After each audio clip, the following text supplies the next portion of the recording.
ভাবতে পারেন মশার ভয়ে মানুষ কিনা শত শত বছর ধরে বাস করছে যেখানে কোনো আধুনিক মানুষের পাও পড়েনি, কিংবা নদীতে জমে থাকা বরফ দিয়ে তৈরি করা একটি আস্ত একটা শহর। সেই সাথে আছে মরুভূমির মাঝখানে থাকা প্রায় 500 বছরের পুরনো এমন একটা শহর, যে শহরে প্রতিটা বিল্ডিং কিনা 100 ফুট বা তারও বেশি উঁচু। কি চমকে দিলাম আপনাকে? চমকে দেওয়ার জন্যই আজকে আমাদের এই সকল তথ্য। ফ্লোটিং ভিলেজ দক্ষিণ এশিয়ার সবচেয়ে বড় হ্রদ কম্বোডিয়ায় অবস্থিত।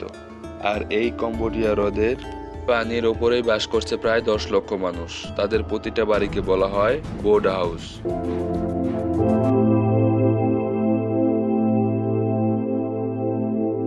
শুনতে অবিশ্বাস্য মনে হলেও এখানে প্রতিটা মানুষের বাস করে থাকে ভাসমান নৌকাগুলোর উপর।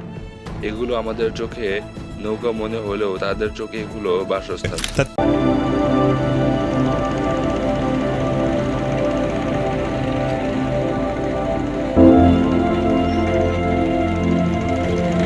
তবে এই হ্রদে মানুষ বাস করতে পারে কেবলমাত্র এখানে প্রচুর পরিমাণ মাছ পাওয়া যায়। এখানে প্রায় 200 প্রজাতিরও বেশি মাছ পাওয়া যায় বলে ধারণা করা হয়েছে।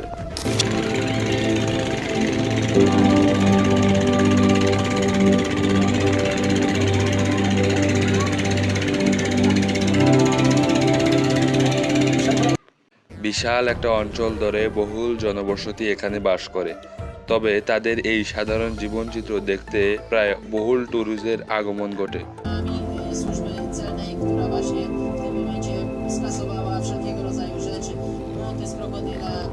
বর্তমানে এখানে ট্যুরিজমের আগমন বেশ হচ্ছে, যে স্থানীয়রা কিছু ক্ষেত্রে বেশ সমস্যায় পড়ে যাচ্ছে, কারণ এখানে নেই কোনো সুপ্রিয় পানির ব্যবস্থা ও পয় নিষ্কাশনের ব্যবস্থা।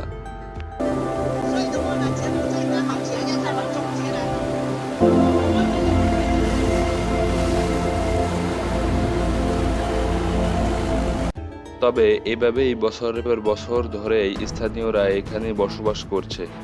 এই গ্রামটি টিকিয়ে রাখার জন্য যেমন এই হ্রদ সাহায্য করে, তেমনি এখানে প্রতিটা মানুষ একে অপরের সাহায্যে টিকে থাকে, ঠিক যেন সবাই মিলে এক পরিবার।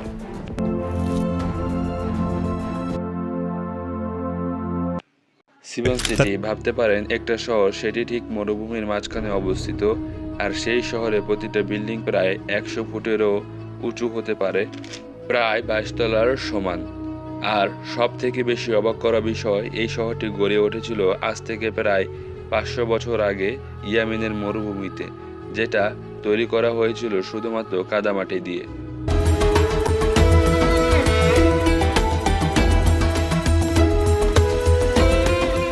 শুধু তাই না, শহরে ঘেরা রয়েছে বিশাল উচ্চতার একটা প্রাচীর দিয়ে। তারা এই প্রাচীর্য তৈরি করেছিল অন্য কোনো সাম্রাজ্যের আক্রমণ থেকে অথবা বৃষ্টিপাত হতে রক্ষার জন্য।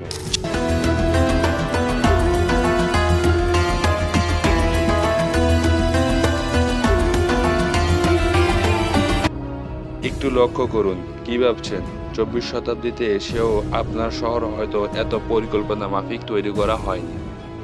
সত্যি আশ্চর্য হবার মতোই একটা শহর। আর তাই তো এই শহরটাকে বিশ্বের ঐতিহ্যবাহী শহরগুলোর তালিকায় ইউনেস্কো অন্তর্ভুক্ত করেছেন।